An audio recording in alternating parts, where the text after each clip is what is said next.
आज से लगभग 5000 वर्ष पहले द्वापर युग में जब वृंदावन के यमुना नदी में एक सैलाब उठने लगा।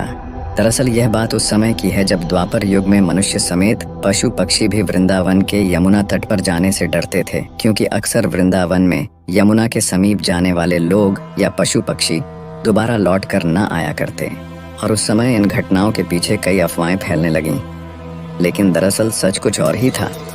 तो सच ये था कि द्वापर युग से भी लगभग लाखों वर्ष पहले महर्षि कश्यप ने राजा दक्ष प्रजापति की 17 पुत्रियों से विवाह किया, लेकिन महर्षि को अपनी सभी पत्नियों में से कद्रू और विनता सबसे ज्यादा प्रिय थी।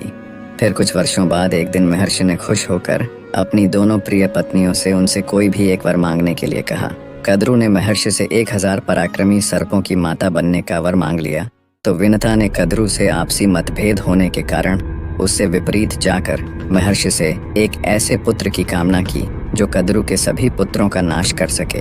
फिर महर्षि के वरदान के कुछ वर्षों बाद कद्रू ने 1000 अंडे दिए और फिर बाद में कद्रू सभी महाबलशाली सर्पों की माता बनी, जिसमें प्रमुख रूप से शेष नाग वासुकी समेत कालिया नाग भी था।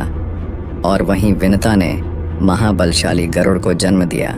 इसके बाद कुछ वर्षों में सभी बलशाली सर्प समय के अनुसार बड़े हुए और सिद्धियां प्राप्त करने के लिए अपने अपने रास्ते चले गए। जैसे कि शेष नाग सिद्धियां प्राप्त करने के बाद भगवान विष्णु के महासेवक बन गए और वहीं वासुकी महादेव के सेवक बन गए। और वहीं सबसे अलग कालिया नाग ने कुछ ही वर्षों में अपने विष को और भी ज्यादा विनाशकारी बना लिया और कई महासापों को युद्ध में हराकर कई विवाह भी कर लिए और रमण द्वीप का राजा बन बैठा।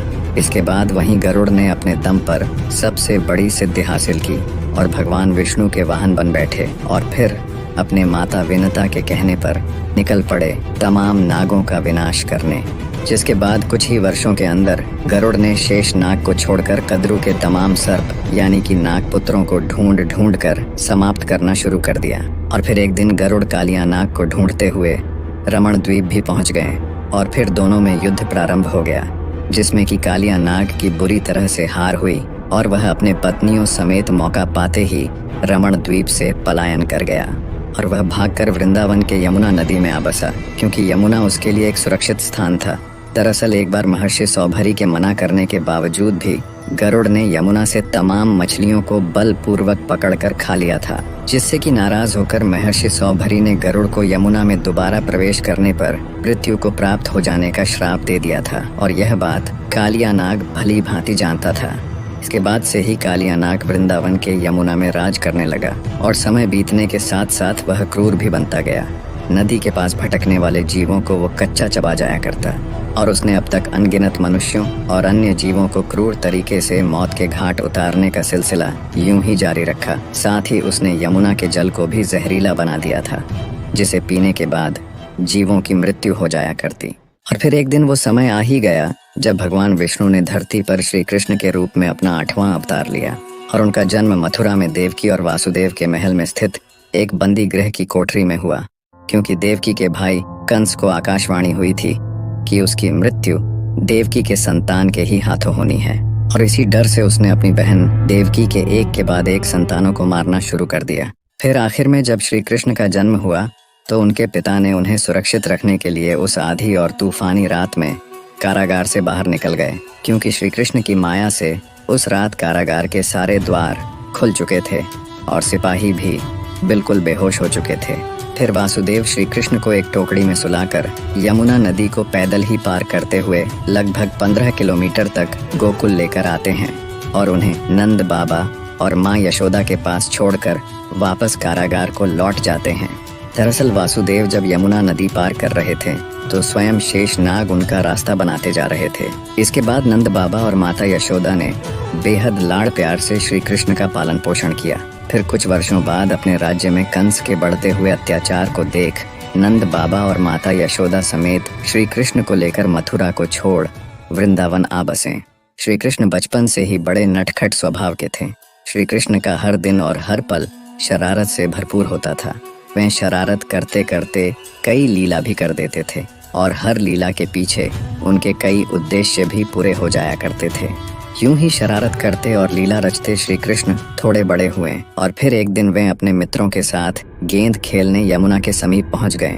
फिर कुछ देर बाद खेलते वक्त गेंद यमुना नदी के अंदर चला गया और फिर उनके मित्रों के तमाम मना करने के बावजूद भी गेंद वापस लाने के लिए श्री कृष्ण नदी में कूद पड़े।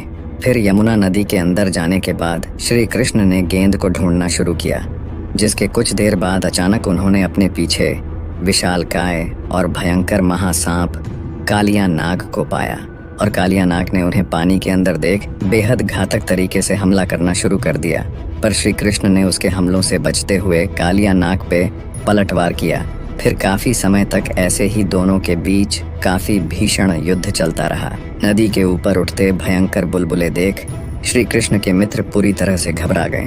फिर आसपास के गांव वाले भी नदी के पास इकट्ठा हो गए और पानी के अंदर कालिया नाग जब श्री कृष्ण को पकड़ने में नाकाम होने लगा तब उसने अपने भयंकर विष से श्री कृष्ण पर प्रहार कर दिया, लेकिन इस विष का श्री कृष्ण पे कोई असर ना हुआ।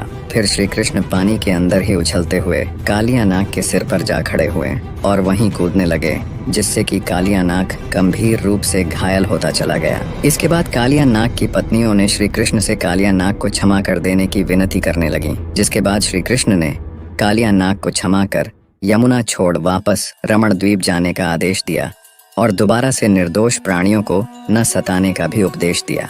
फिर कालिया नाग ने श्री कृष्ण से गरुड़ के अत्याचार की बात कही, जिस पे श्री कृष्ण ने कालिया नाग को ऐसा दोबारा होने पर उसके सिर में छपे उनके पैरों के निशान गरुड़ को दिखाने की सलाह दी, जिसके बाद कालिया नाग श्री कृष्ण की बात मानते हुए अपनी पत्नियों के साथ सीधे रमण द्वीप चला गया।